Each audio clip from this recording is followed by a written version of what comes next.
So I have to clear up some. First of all, yesterday was gorgeous. It got up to just about 75 degrees. We had a bottle of wine and some snacks out at the farm, watched the sunset, and walked around our house that has walls everywhere now. So cool. Well, at least the frame for walls.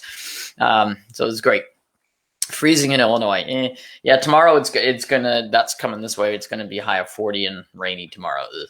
But hey, so so I have to clarify something from yesterday because some poor follower sent me an email or text message, Facebook, I don't know, some message, and was so upset. She said, "Oh my gosh, my dog was at University of Pennsylvania for something else and got diagnosed with IBD, and they put my dog on that hydrolyzed diet, and now I'm scared to death my dog will get cancer because you said the diet causes cancer." I didn't say the diet caused cancer. I said it was not a surprise that that particular dog got cancer because of all the heat in the middle of the body, the liver qi stagnation, the liver yang rising, heat right against the stomach wall.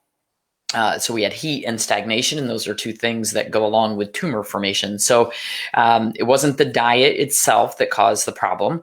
It was, although who knows with diets, who knows?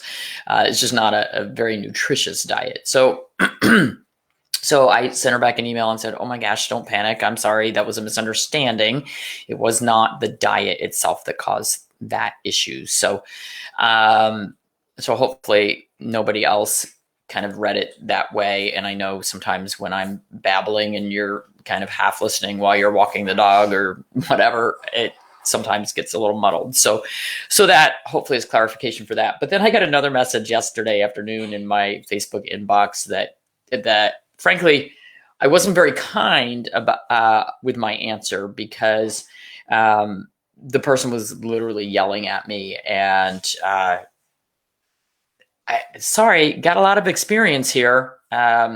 So this person owns a Yorkie, and her Yorkie has had pancreatitis and been hospitalized multiple times for pancreatitis. Well, first of all, the number one breed that likes to develop pancreatitis is Yorkies. Probably second on that list would be miniature schnauzers. I mean, it's just what they like to do. And they are very sensitive. If they have inflammation in their body, that seems to be where the problem is going to show up. And so she said, "How can you keep telling people to feed pork to their dogs? Everybody knows that dogs can't eat pork."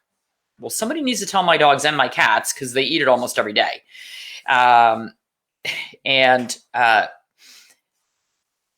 She said, "You need to stop telling people that they can feed pork to their dogs because you're killing dogs and dogs are getting pancreatitis and it's all your fault." And I kind of went, okay, we need to get a grip. And she went on to say, "I gave my dog bacon and the dog got pancreatitis. I gave my dog ham and the dog got pancreatitis. And then I went to a barbecue and told everybody not to feed my dog, but they fed the dog grilled pork, which is probably spare ribs, and the dog got pancreatitis." Well, duh. Yes.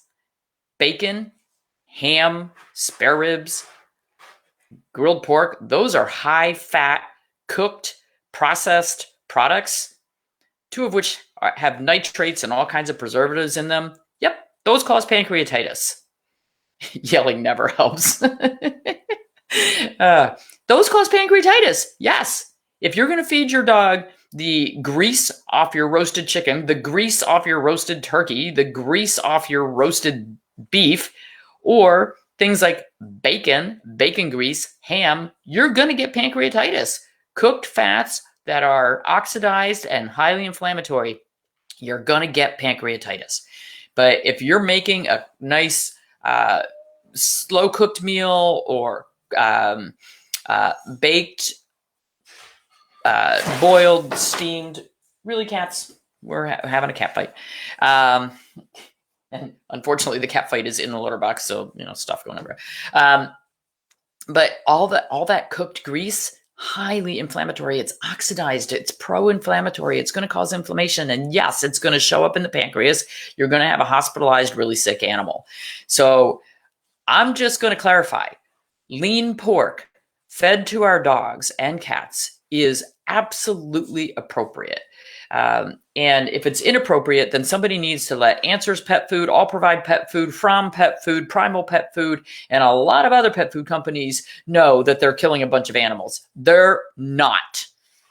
Pork is fine. And as a matter of fact, our Cocker Spaniel, Scout, that we lost a couple years ago at the age of 18, when he came to us, he had so many inflammatory diseases going on in his body, and he was prone to bouts of pancreatitis. Like, the wrong thing for him would definitely set him off. And the food that he did absolutely the best on was primal freeze-dried pork. And if you compare the fat content on the different primal products, you will find that their pork is one of the lowest fat products that they have. So it worked beautifully for him. So, and this person was not the only person who's yelled at me for saying to feed pork. There was somebody that got into an argument with me. I don't know which Facebook group it was, but kind of the same thing. And it was in a feed, not a private message to me. It was in a feed. And this person, it may have been the same person. I don't think so. But just went off about how, I'm wrong. So I wasn't very friendly with my answer, and I said, I'm sorry, I've got almost 37 years of experience in this field. Food happens to be my specialty, and pretty sure I know more than the layperson who keeps feeding bacon, ham, sausage, and spare ribs to their dog. So that's my soapbox.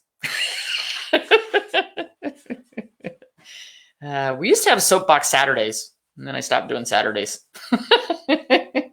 Maybe we should go back to soapbox Saturdays. I don't know. Welcome. Okay, one of your rots got IBD from greasy pig ears. Man, I do not recommend pig ears. Highly contaminated usually. They get recalled for salmonella more than any other product out there, I think. They're kind of bad news. Not recommended. All right. And due to allergies, your dog just about can only eat pork. Yeah, don't worry so much about not changing up proteins. Vince McNally, a holistic veterinarian in England, he says that you should find one protein that works for your dog and continue it and not change it. I don't agree, but it's fine. It's fine. Rotate your veggies and other things if you can. Get whatever you can in there. So... starting to see improvement with your dog. That's good. Very good. Hey, everybody, have a great day. I got a consult. We're getting our licenses today. Have to go take the driving test.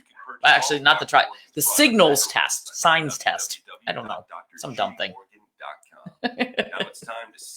So, yes, fun day.